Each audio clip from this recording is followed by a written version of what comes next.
The awkward jump, but a fast jump from Baaeed Leon, who leads early. The Japanese raider from Shindit, the leader going off very quickly. Order of Australia on the outside, then Modern Games in the all-blue. Baaeed settled in 5th place in the blue-white epaulet striped cap, worn by Jim Crowley to the outside of Alcohol Free. And then Angel Blur at the rear of the field as they cover the first 2 furlongs in the Quatar Sussex Stakes, Group 1 2022, and Baaeed Leon leading the way. Shindit in second. Modern Games around the inside of Order of Australia. Then Alcohol Free to the inside of the 6-1 on favourite Baaeed, and Angel Blur at the back of the field. Heading on towards the halfway stage and the turn into the home straight. Baaeed Leon out in front. Ryusi Sakai out in front by a length and a half. 2 Shindit in second. Modern Games is third. Then Order of Australia, followed by Alcohol Free and Baaeed. They're both being held up off the pace. And finally Angel Blur. Down the home run, entering the final 3 furlongs in the Sussex. Baaeed Leon leads the way, shadowed by Shindit. Order of Australia about to be produced by Ryan Moore. Baaeed on the extreme right, cruising at the moment, as you might expect. Modern Games under pressure at the cutaway. Alcohol Free exploring a run on the far side. Baaeed Leon just gains a little bit of momentum there from the cutaway, leads by 2 lengths, chased by Modern Games. And here is Baaeed now, asked the big question on the outside. Baaeed cutting them back. Modern Games putting up a fight, but Baaeed, oh, this horse has got gears that other horses do not possess, and it's 9 from 9. Baaeed and a canter wins the Quatar Sussex Stakes from Modern Games. Alcohol Free running on, and a good run from Baaeed Leon on the rail. And a polite ripple of applause peals around the paddock here at Goodwood.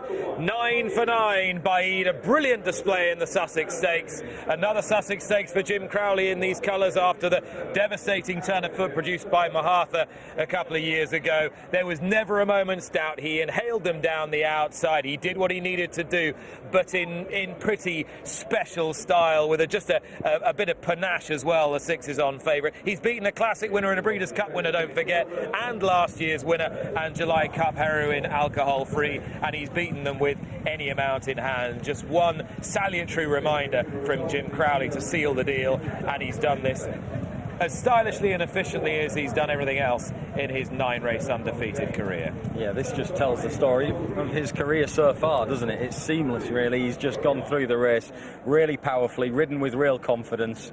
As you say, he opened up down the outside without Jim Crowley really having to get too animated. It took him a little bit of time to go on and get to the front, but once he was there, there was a little bit of acceleration from him, and the job was done. You can see early on in the race, Baaeed Leon goes forward, sets a good, honest pace, I think. Jim Crowley happy to be patient, and look at him now. He wants to be off the inside. He didn't want to take any chances. He got straight off the inside, took him back, and didn't want to take anything to chance as they got to the home straight. He knew what he wanted to do, I think, from a very early stage, Jim Crowley. He wanted to get him off the rail and be able to have clear daylight down the outside, so it was a no excuses race for Baaeed, and that's exactly what it proved to be.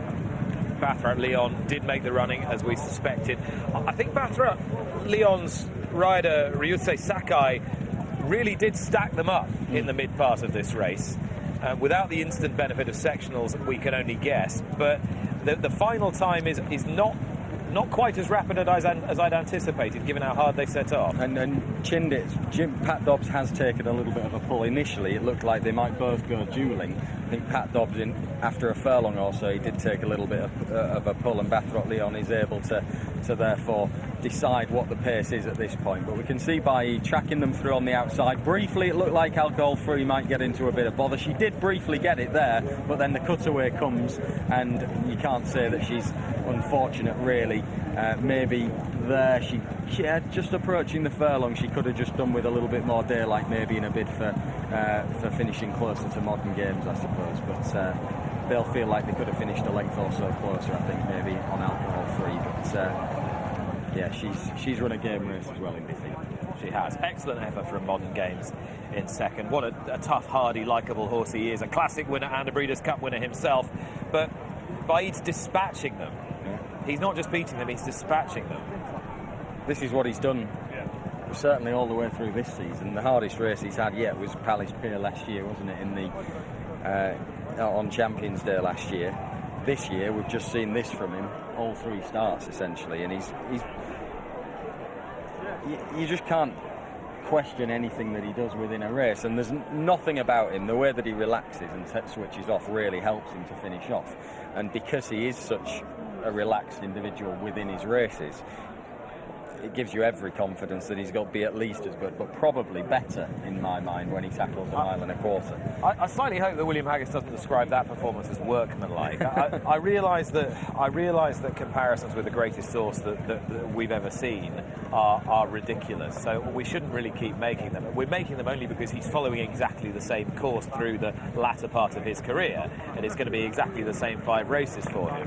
And he's winning every one of them with great ease against, comparable opposition, but he's just not going to put 10, 12 lengths between himself and the others, because that horse was a complete freak. He was out of the ordinary. I don't even want to draw comparisons with Frankel, but I do think that as Baaeed is concerned, there is every chance in my mind that he is more explosive over a mile and a quarter even than this, and that he does go and win by further over a mile and a quarter than he does in his mile races. I think he's ready for the step up in trip. Well, obviously he's going to get it. There's a chance he won't come off the bridle over a mile and a quarter. He barely came off it here. I think there's a fair chance that he's definitely capable of higher ratings. He's unlikely to get a higher rating on the back of what he's done there today. In fact, I'd say he definitely won't, to be honest. But he's 128 at the moment, and I think if he's going to push into the 130s on the BHA scale, it's more likely to come in his races over 10 furlongs and maybe even at York. Jim Crowley lives locally here at Goodwood. Very much a favoured track of his, and that's another Sussex Stakes for him. I thought that performance from Mahatha in these colours a couple of years ago was absolutely sublime, but this horse is different order altogether, and what a stallion he'll make for Shadwell when the time comes next year. He definitely will, as son of See the Stars as well, so he's really developing. Well, his record speaks for itself, doesn't it, at this stage? As I said beforehand, huge prize pot for this race. Winner's prize money, 567,100. That'll get William Haggas right up there now in his bid to take the Trainers' Championship for the first time. What we do really want to see for the rest of the season is opposition not running scared, isn't it, against him? You want to make sure that, we all want to see the best horses that can take him on turn up to take him on and have a go at him. Well, whichever way you slice it, Angus, he's a bit special. What did you make of the way he did it today? Well, with a minimal of fuss, wasn't it, Nick? I mean, he's got a tremendous turn of foot, and Jim Crowley's not really asked him for everything. A couple of flicks with the whip, but he's not really gone for him. And there is undoubtedly more to come. And it'd be fascinating to see how he gets on over a mile and a quarter. I agree with you, Nick. I don't think that he might not come off the bridle over 10 furlongs, such as his cruising speed, and it looks like he's certain to stay as well. So he is some racehorse, he really is. Maureen Haggas welcoming Jim Crowley back in.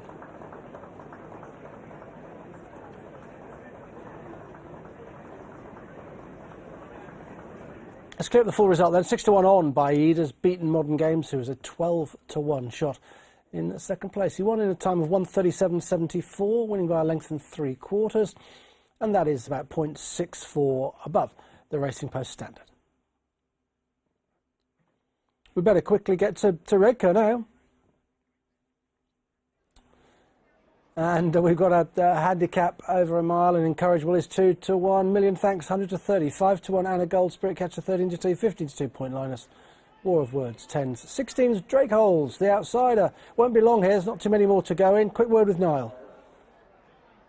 Encourageable easy to back, Angus, but hard to see why. Complete standout in the paddock. Million Thanks second last time out. The third Forgivable won our previous race. That's had a little boost, and a Gold not as robust as some of them in the paddock. Paul Hannigan back aboard her. Spirit Catcher first time hood is going to be one of the last, and he can be very